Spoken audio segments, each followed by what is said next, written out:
what time it is? Light the fires, Valhalla!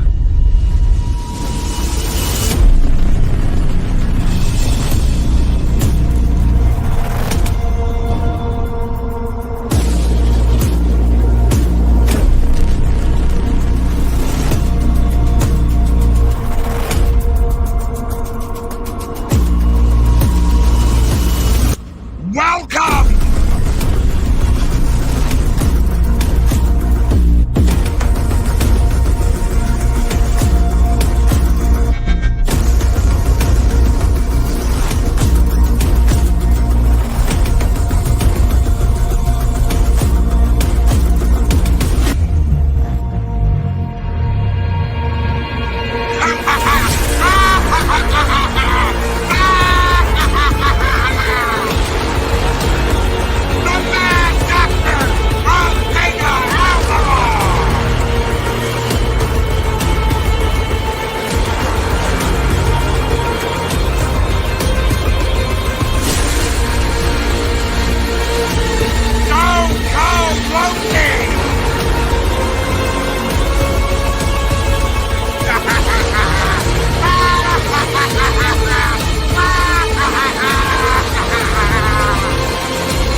Mischief!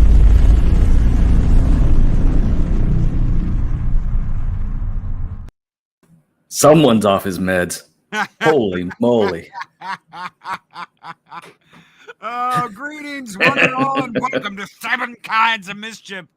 I'm your host, Stone Loki, and with me today, of course, is the mad doctor of disaster and destruction, our steampunk hero, Adega Outlaw. How are you doing today? I'm doing pretty good. Yeah, not so mad today as sitting here going, wow, what happened to Loki? Loki's done lost it. Loki's done lost it. That's all right. We like it when you lose it. Whether you're angry or happy or what have you, we sit back and watch the show. Okay, so something really weird is going on. Oh, there it is. For a minute there, I lost everybody's comments. How odd. Adega, do you mean there's a day when Loki is on them? No, I had to think about that. No, you're right. Yeah, you're right. I think it's just when he's tired and wore himself out, he sounds different. He's not tired right now. No, indeed, I'm not tired right now. In fact, I'm fired up for this weekend, man. Saturday is going to be crazy. It's going to be absolutely crazy. Snorted Boobs Cuber said someone has tickled Loki's fancy. Yes, she's in the other room. Her name's Eris of Chaos. Loki is running free off the reservation. Yes. Apollome's minion. Good evening, Apollome. Hope you are doing well. Dave Bob, my brother from another mother, the rooster himself, is here. Good evening. Claude Saline is here. Jesters, Darth Arlena is here, and Arlena's Jester of Sin, the new couple in Valhalla. Good evening. Imagine that. I thought they changed their names for the heck of it. Lady Mist, our guardian of the void, Lady Mist is here. Good evening, Lady Mist. It is the great lady of the void. That's right. That is right. Good evening. Speaker for the dead. What is up, brother? It is good to see you. Hail. It is really good to see you, man. So Brian showed up the other day, and I was like, holy shit, it's Speaker of the Dead. Good evening, my friend. It's good to see you here. Thank you. Thank you for dropping in. So Adega. Oh, go ahead. Michael Gonzalez, June Wong. We got a full crowd. Claude Sailing. Just making sure we caught everybody if I didn't catch him or didn't hear you say him. I'm having issues with the chat on StreamYards. So I'm the one who's supposed to be promoting StreamYards. God, Stream Elements is here. Imagine that. Sorry. Now, I had something for today, and a few hours ago, I was sitting there thinking, my son he's no longer your neighbor. He got a much better job, even though it was a good job where he was at. But there was one point where my family, ever since he was little, there were some times when we were very hungry. I think I've talked to you about it before. But we had emergency stuff. And we've talked about the 72-hour kit or the grab-and-go kit like we talked a month and a half ago. I wanted to cover a little bit more of other things that people can do. Because when I was talking about my son, there was one time when he was on his own and he had boxes of MREs. And the job that he was at then wasn't going so well. And he saved money by eating his stored food. And it may not be the apocalypse coming, but there may be a lost job for 6 weeks. There may be someone in the hospital, maybe various different reasons that circumstances prevent you from going to the grocery store. And more recently, when entire cattle farms are blown up, grain trains are decimated, farmland is poisoned. I've heard of people in England where there's gang going around salting people's fields where it destroys all the crops. You never know. And you know me, I like when people are set for themselves and safe and secure for a while. If I'm missing anything in chat, you have to let me know. Apollonie's Minion said hello. Apollonie's Minion and the Puppers said hello to you and me, both you and me. All right. Arlena, apparently there's a new name for Arlena and Jester, Justina. There we go. New power couple. Alan Copeland is here. Good evening, Alan. Good to see you.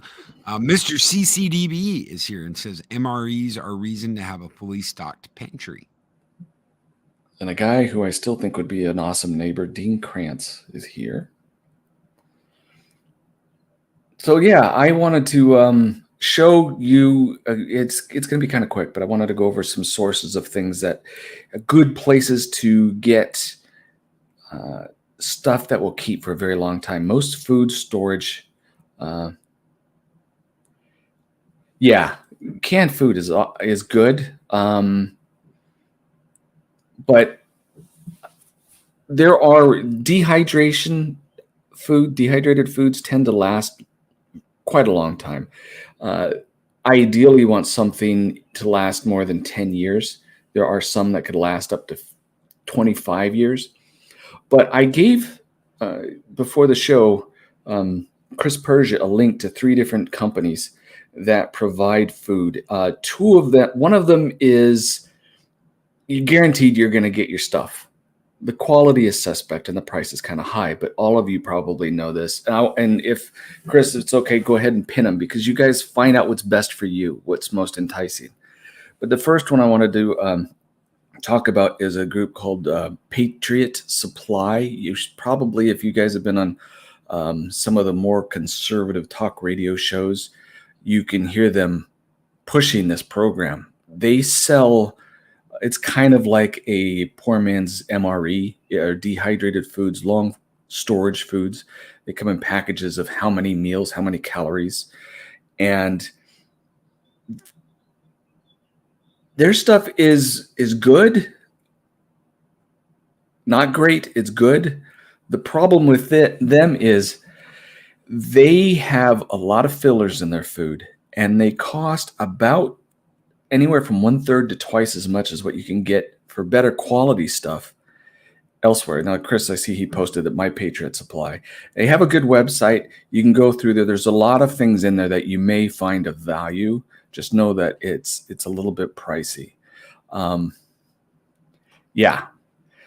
And you can see where it says 2,000 calories per day. I think we talked about this before when we were talking about the grab-and-go kits. An average adult, that is for someone who's going to be Loki's height, 6'3", 6'4", and very active. To keep yourself going and you have a family, sometimes you may want to split that and each adult have 1,000 calories a day. You're probably going to lose weight, but you'll be able to extend that for a much longer time than what they have. Now, know that this food is okay, but it has a lot of fillers in it. It will keep you alive. It'll keep you going, and you won't be hungry. The other one is, and let me look up the name real quick. I gave it to Chris. Emergency Food Supply Kits by Valley Food Storage. Oh, pancakes. Yep. They'll have everything in Pancakes. there. Most of these companies will have everything, so you won't feel left out. Those strawberries they have there, some of the companies will have dehydrated strawberries. They even have dry butter. We add water, we'll make that. The drink stuff, any place you can get drink stuff is actually a really good idea, because depending on suspect water sources, or if you have to boil, sometimes the water doesn't taste real good. And if you have kids or people that have a sensitivity to it, sometimes if you mix it with a drink mix, it makes it go a lot easier. All right, and Chris put up the Valley Food Storage. And there's an interesting chart on there, and it's actually fairly accurate. Skull and tuck and roll. Skull and tuck and roll. Snow Dub. Let me pull. Hold on a second. Okay, let me pull the survival food. All right, here we go. Yep. Now these guys are cheaper. Comparing apples to oranges when it comes to quantity of food, they go by meals instead of calories. But they are extended storage stuff too, and it's freeze dried. You go down to the bottom of this page, and you can see the prices for how much they charge. It's some of it, if you got a big family and it's for months, it's going to cost. Now, I've done something like that before with them. The $3,000, that was years ago. I'd never done that super long-term storage. But I think it's way down at the very bottom. But see, the variety in any of these companies is really cool. 72-hour hurricane emergency kit. That's not bad. Yep. It's $80. Blizzard kit. Yep. If you don't want to go out and do the shopping, and you know that these things will last for a long time. See, that one has the water purification, the rope, the first aid, all of that stuff. These companies that do this they're on the ball. They know how to take care of you. Even the Patriot Supply, they'll make sure that you're not going to starve. That's pretty good. No, keep going all the way down. I think it's even further than that. Keep going. That's the bottom. Nope, it's not on this page. All right, it's not on this page. Either way, somewhere on this site, you guys can look it up. They do have a comparison page where it will show you the quality of their food compared to others. I don't remember it. I think it's in the About section. They have a breakfast bucket. Yep. They think of everything. These companies think of everything. It's you look at my pantry. I've got dried peanut butter. I've got rice, beans, all the standard little stuff. I don't remember where it's at, but this is a good company. You're going to get better quality food for around the same price, maybe a little bit less than the Patriot Supply, but this there it is. And the other brands, you could think of the top brands that are there. The filler one is the one that bothers me the most.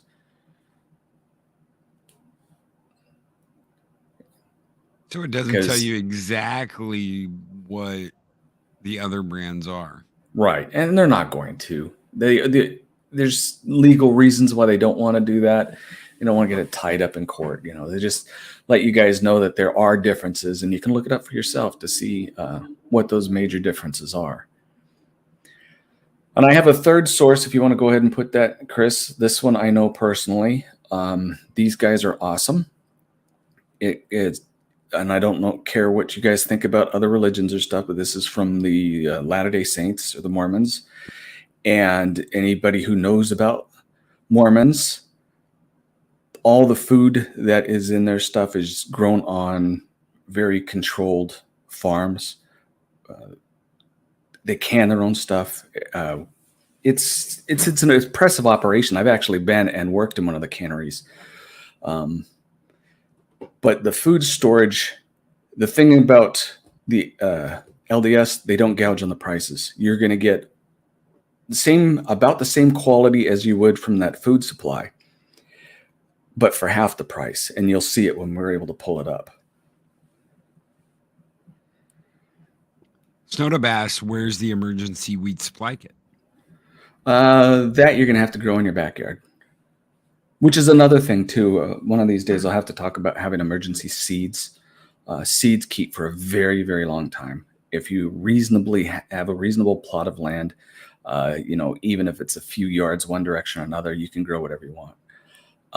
Here, see that bucket there? 60 servings. It's at the top. Yes. Now look at the price of that. $160 as compared to $399 for the other company. Yeah. Same amount of servings, very high quality food. I would recommend checking this source out. I don't know if you have to be a member of the church or not. I don't believe so. If you ever watch many of these disasters, you will find that the church is there at the disasters, even before the federal agencies, a lot of other people, they have tons in supply usually. And it's good food. It's really good food. Like I said, I've worked at the canneries before. I've tried to keep my religion private for a while, but you guys could tell what I am. I'm actually LDS. But this is a fantastic source. And I'm not just patting myself on the back. You can go and check and do comparison because you're not going to get the price point. You're not going to get the quality. You can get the quality at other places, but not for the same price. And like Dean Krantz says, is they have really good stuff. It's a good source. There's also a lot of emergency stuff with the Deseret source, just like the other ones, from first aid kits to all the rest. Emergency preparedness is a big deal. And I really don't like seeing anyone caught in jeopardy because they missed the opportunity to take care of something. So there. That's another thing too. We talked about it a couple weeks ago. It's on that page towards the top. You're just scrolling past it. Go up there. Nope. Down. Down. It'd be the second one over. Down one more. Keep going. There it is. The red bag. Oh, basic power outage emergency. Yeah. If power goes out, people think, oh yeah, I got a book. But if it gets dark and your kids are still awake, what are they going to do? Well, they can either play with a flashlight or you can use a lantern to read books or what have you. Light is kind of a cool thing to have, and there's a lot of sources. You can get the DEI? Is that like the sports group? I can't remember. It's a department store. I think it's DEI. DIY. No, not DIY. I used to have a card with them, but they had a lot of kits like this too. You check DEI. That's it. Dean's got it. Gosh, Dean, I knew you knew your stuff. They used to. It's been a while since I've been in one of their stores, but they used to have a lot of that stuff as well. Good kits, little tiny portable stoves, all that fun stuff in case of emergencies. But it's good to have these things on hand. Think of things that you would miss if the power went out. Some of you would miss a stove if you have electric. Of course, the light would be out, heating, various different things like that. Yeah, and Dean already got it, Chris. Thanks. So be prepared. Start thinking about getting these things. And if you only get, like we talked about with the grab and go or the 72-hour, start small, but get there. Because you can turn on the news any day of the week and you'll see where someone wishes they had this. You never know when there'll be a raging gang that goes in and destroys your Walmart or your Target. And it was your source of food. And now you have to do without for a while. Or the store may never even open up again. So something to think about. Now, there was something else that, hello, Leah Rose. I have been asked an awful lot, and I think you've bothered me about it a couple times too. Not bothered, but you've asked me a couple times. Sources for vitamins. Oh A yeah. lot of people will think that you go and get a Theragram or a one a day or a Centrum and you're good to go. They got the multivitamins, everything's in there. Well, they're terrible. They don't work. They're a gimmick. It's like ingesting sawdust. I don't want to get in. I talked about the details once before, but there's no point. Basically, know that there is something called food grade, which means it doesn't kill you.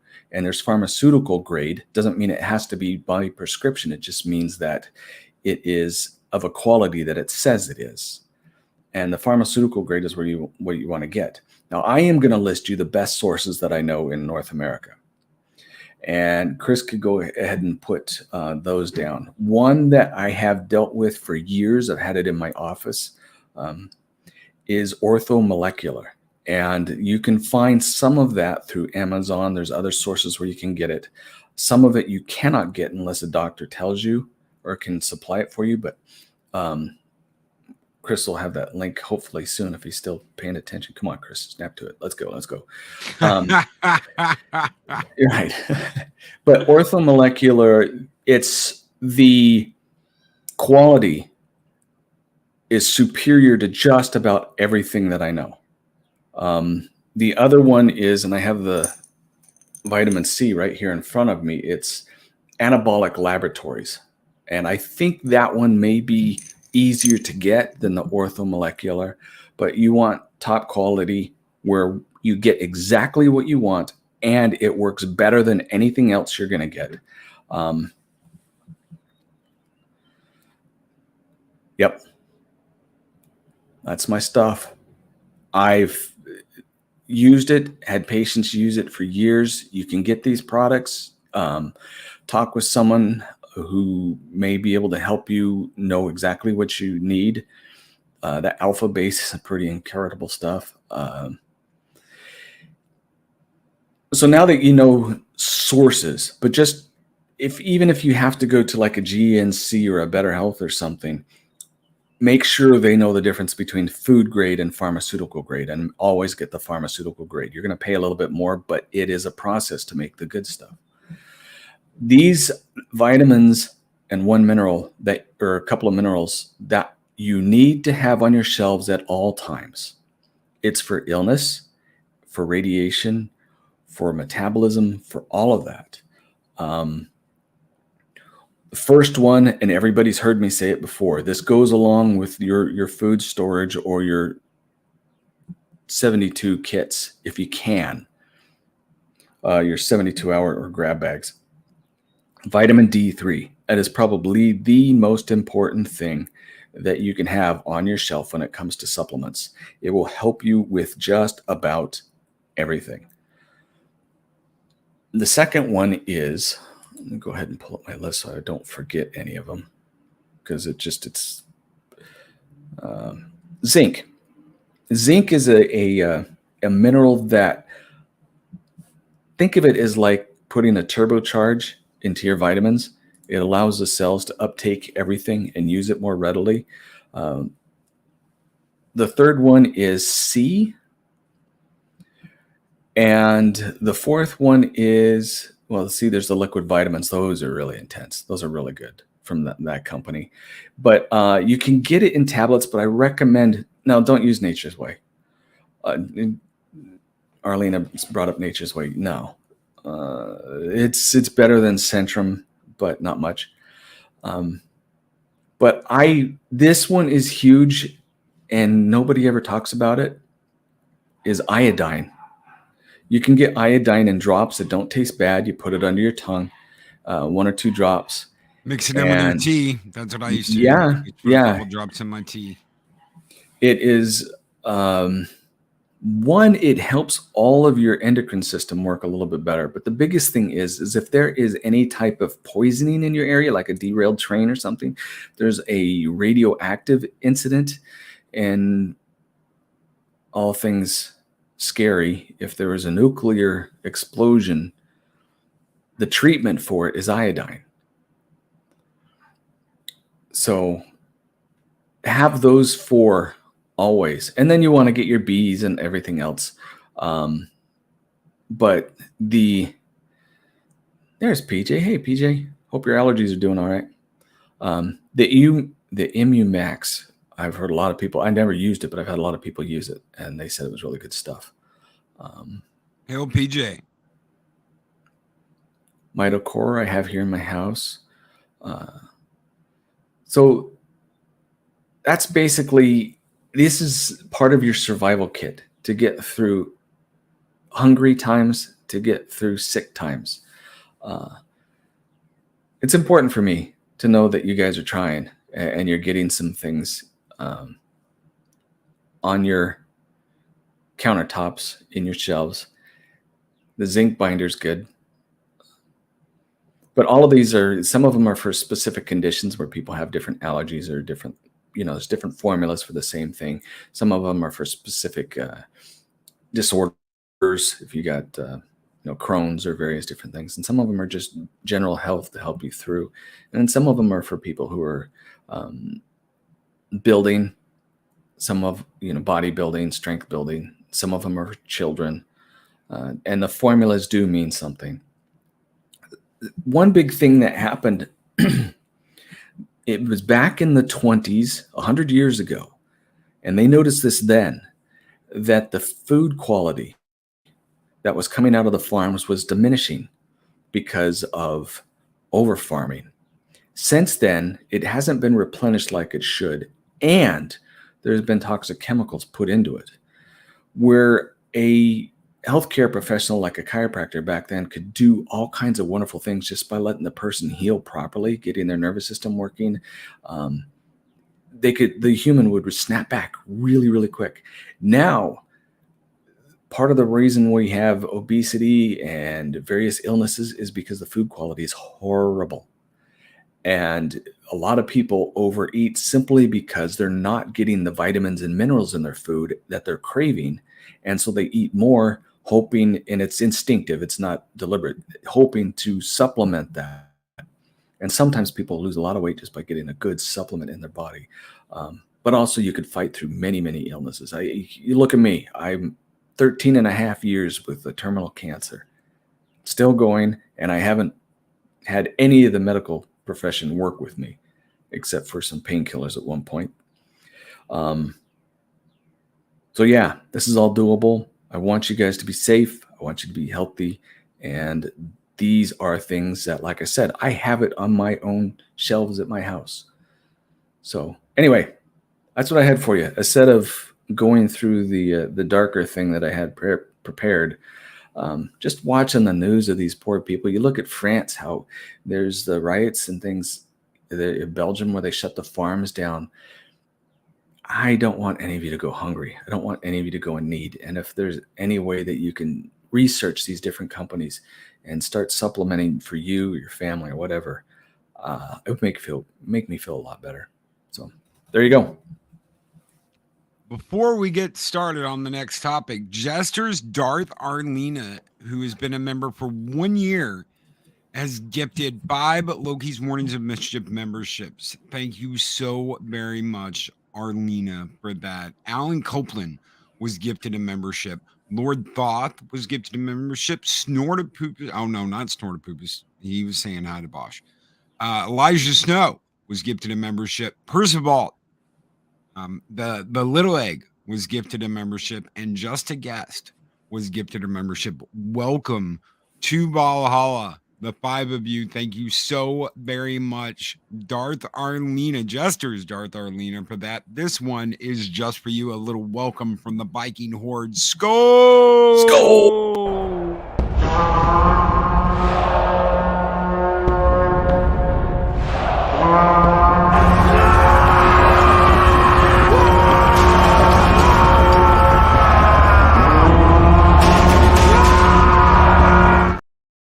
Okay, so this is a new one. We're gonna start a new little thing here for a little while.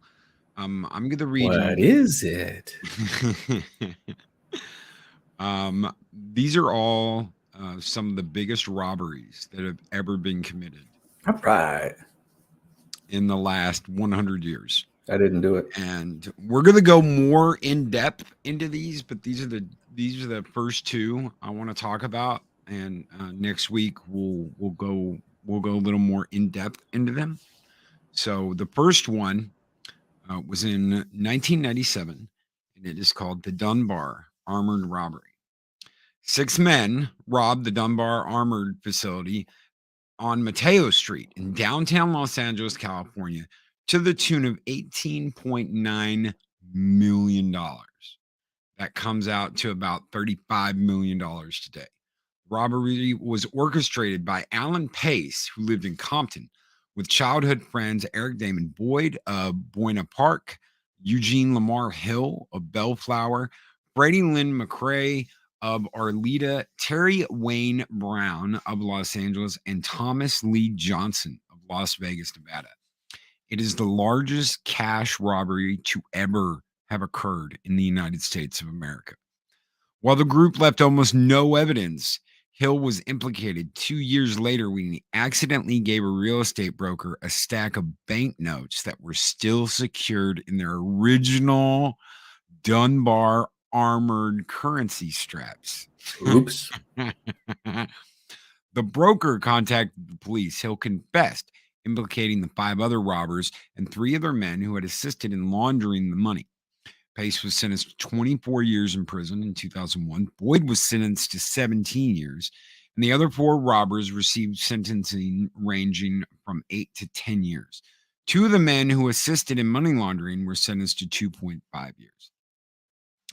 The robbery was masterminded by Alan Pace, who worked for Dunbar as a regional safety inspector. While on the job, Pace had time to photograph and examine the company's Los Angeles armored car depot.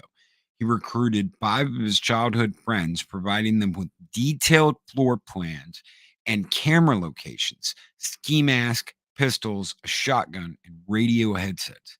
The day before the robbery, Pace was fired by Dunbar for tampering with company vehicles.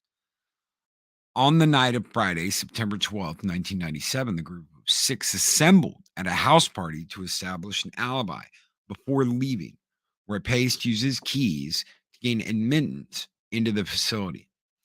Pace had timed the security cameras and determined how they could be avoided. Once inside, they waited within the staff cafeteria, ambushing the guards one by one as they took their lunch breaks at approximately 12:30 a.m. Pace knew that on Friday nights, the vault was left open due to the large quantities of money being moved. What you have to understand, ladies and gentlemen, is that every single bank ATM and ATM in the area was fed by this facility. They provided every single ATM their money through either banks or their own armored car division. So every ATM in LA got restocked by this company. Rushing the 2 vault guards, the robbers managed to subdue all employees with duct tape before they could signal any alarms and did not fire a shot. In 30 minutes, the robbers had loaded $18.9 million into a waiting U-Haul truck. Pace knew exactly which bags contained the highest denominations and non-sequential bills. He also knew where the recording devices for the security cameras were located and took them. The group then returned to the house party. Not only did they know where the security footage was, but his girlfriend knew of a secret backup room that secretly got a copy of all the security tapes. So he knew about that too. The police immediately realized it was an inside job and closely examined Pace due to his recent firing, but could find nothing. Investigators at the depot only found a plastic taillight lens matching a U-Haul truck. The gang worked hard to conceal their new wealth, waiting 6 months before attempting to launder the $8.9 million. They enlisted the help of David Matsumoto, a Los Angeles immigration attorney, paying him and his office manager, Joaquin Bin, $1 million each for their assistance. Matsumoto structured the transactions via buying property and cars, investing in companies, and writing checks and W 2 tax forms for the robbers to give the impression they were earning wages. Pace also created his own front companies to launder more money and enlisted another man's help to buy property. So they would not be listed under Pace's name. Boyd, through his father's company, laundered $177,000. Most or all the robbers were laundering their cash through real estate. What year was this? It was 1997, Arlena. 2 years after the robbery, Hill made an error when he gave a real estate broker a stack of cash bound together with the original branded currency straps.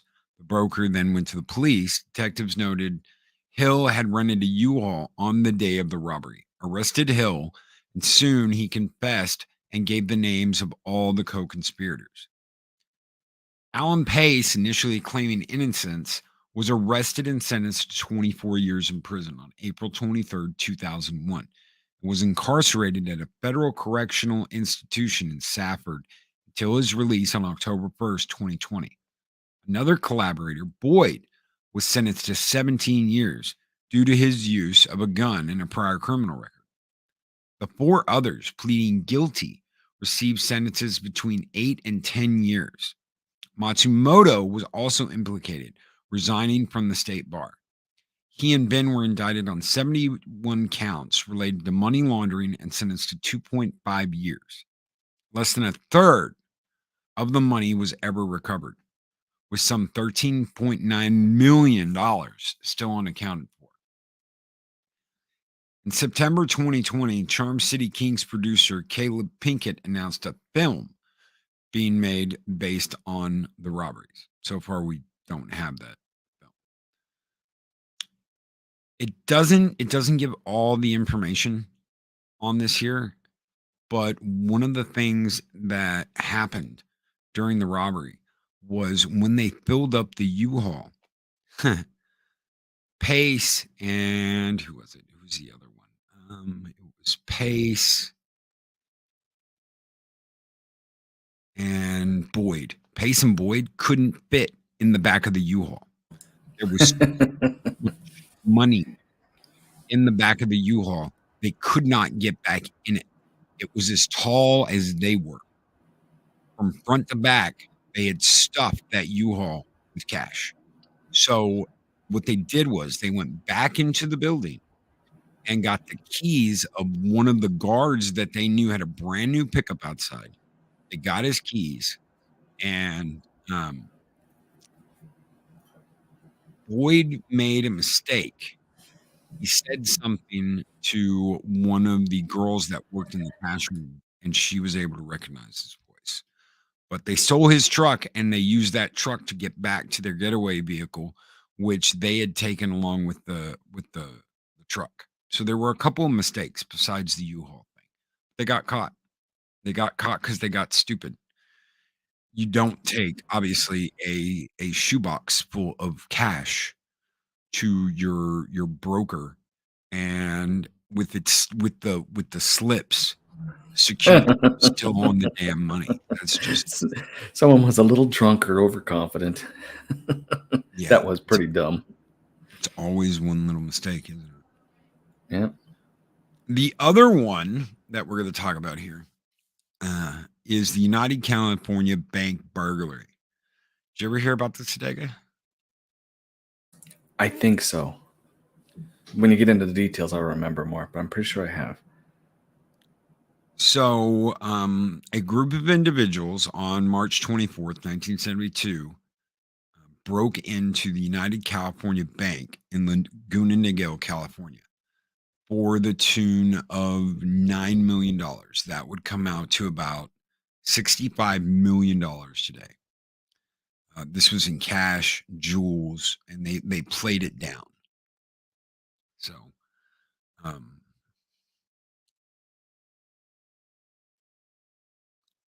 James Denzio was the ringleader for this. His brother was involved, his nephews, Harry and Ronald Barber, Charles Mulligan, alarm expert Phil Christopher, and Charles Brokel.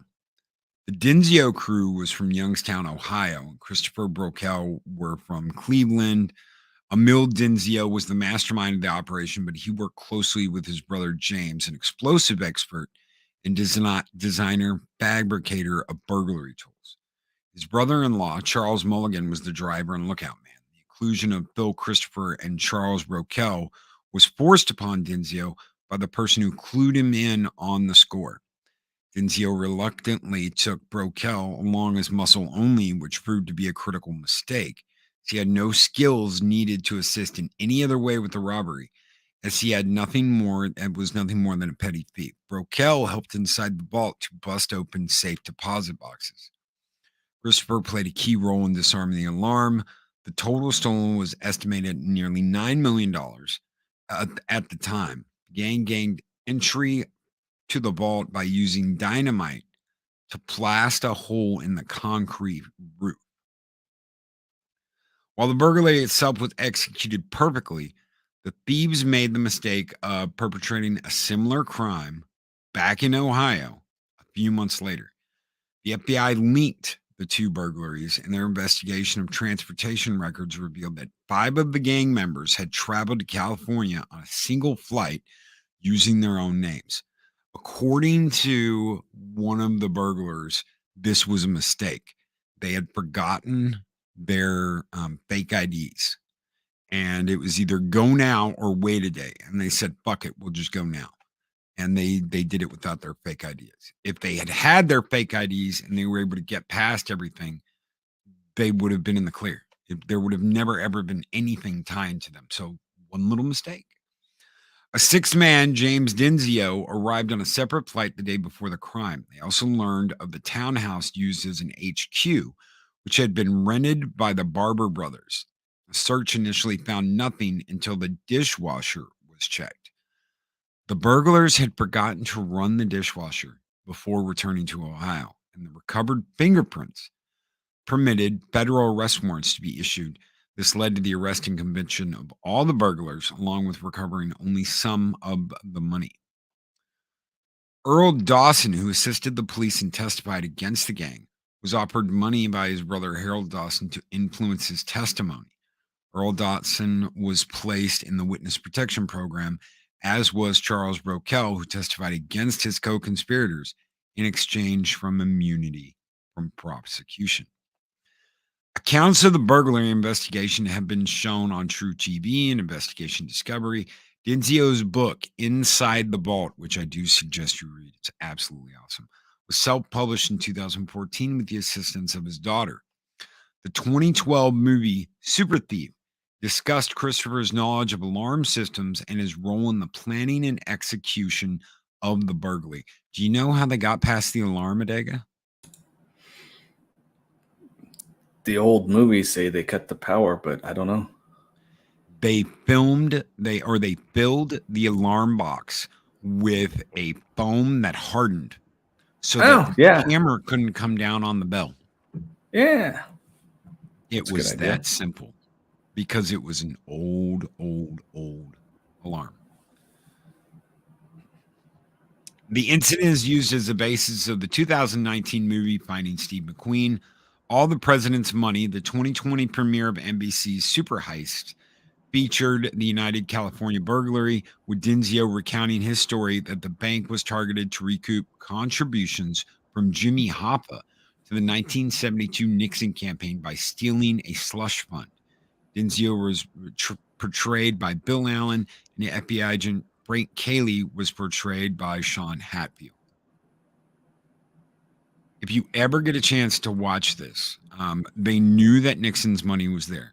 They knew that there was a large amount of loot, booty hidden in this bank, and they knew they had all weekend to get it.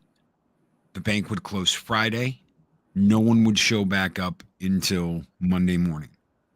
So they had all weekend to do this. They tried cutting through the ceiling. It wasn't until they used, and they said they used dynamite, but they used a shaped charge, kind of like C4, but like poor man's C4.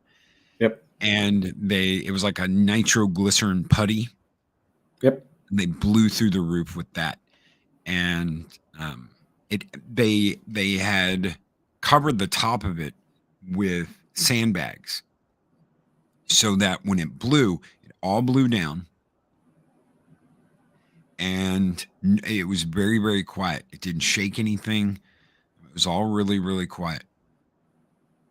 But they couldn't breathe. When they got in, yeah, the concrete dust would have been pretty rough. So they went back. They went back to their room and they waited till the next night and went in and cracked all the safes and took it.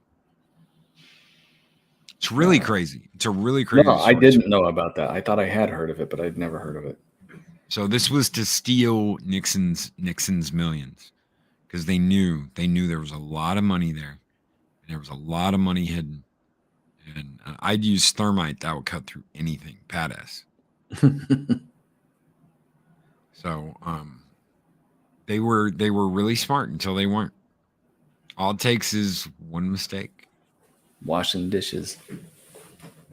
They forgot to wash the dishes. So, guys, we're going to go over both of those stories in more detail, probably starting next week. So stay tuned for that. I will get you a much more detailed version of both of those. But that's what we got. That's what we got for tonight. So I'm glad you guys. Thank you guys so much for being here. Thank you guys for hanging out with me and Adega. I got to show you something. Oh, okay. No one knows about this. Well, very few people know about it. I just sent you an image. And we got a super sticker. Darius Munchausen with $1.49 super sticker, and it's a bag of popcorn, dude. I love popcorn.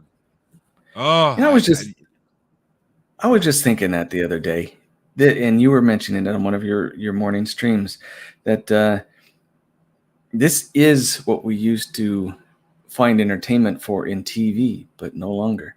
That book there is now on sale at Barnes & Noble. It is the second, or actually the beginning book of the Blood Witch saga. This is the very beginning of the curse. And you guys, I think I gave you a cover reveal, but now you can get it. You want the ISBN number, go to my YouTube channel and look it up, the Organza Witches, and you too can have it. So I needed to share that. I'm pretty excited. That looks so awesome. And I love how they're like in uniform. Yep. All editions. All editions. I want all of them. The spine, you see the two lines in between. There's the title and then my name underneath there. And there's those two lines. One's kind of straight across, one goes down. That's the beginning of the sleeve for the image that's going to cover all 5 books. So when you put them all together on the bookshelf, you'll see an image on the spine. That is no ebooks for that one. Sorry. Physical edition only. Yeah. The Blood Witch stuff is only going to be in hardcover. I don't know if I'll ever. I think there is an ebook on Amazon. It's been a while since I checked of the Blood Witch, so I may have to do the Organza the same way too. But we'll see. Anyway, there you go. I'm happy. Give me 1 second, because before we get out of here, there's something I've got to tell you about, and I've got to thank Josh, Project Storytime, for revealing this really quick. You're gonna love this. Okay,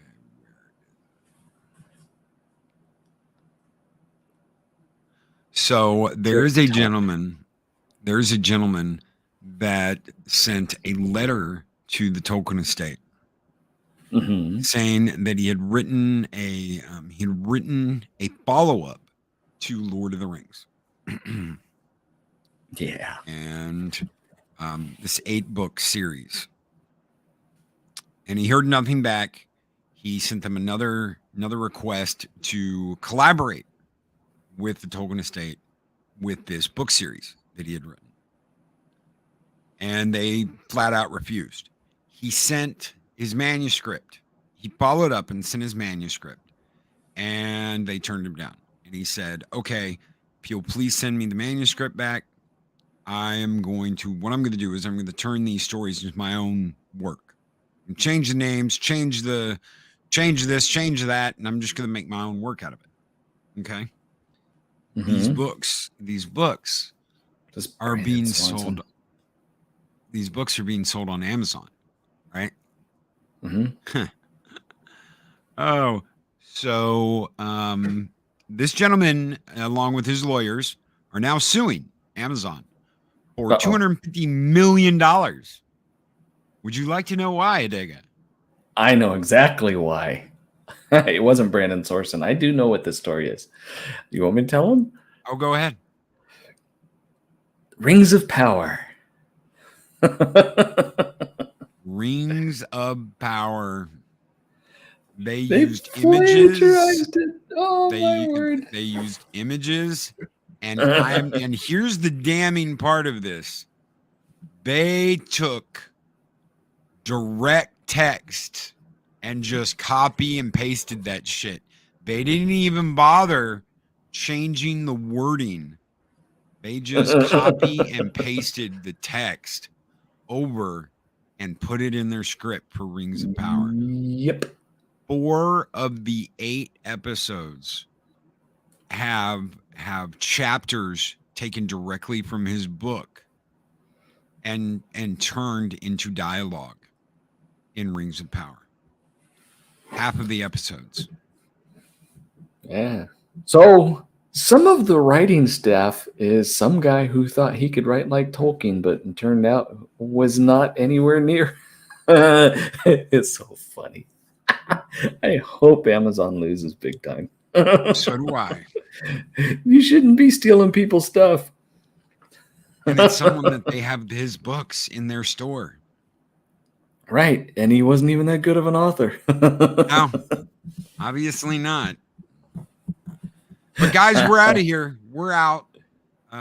Take care. Be excellent to each other. Make sure you go and get Adega's book, The New Blood Witch, The Organza Witches. We will see you guys next week. Have a great one, everybody. Catch you later.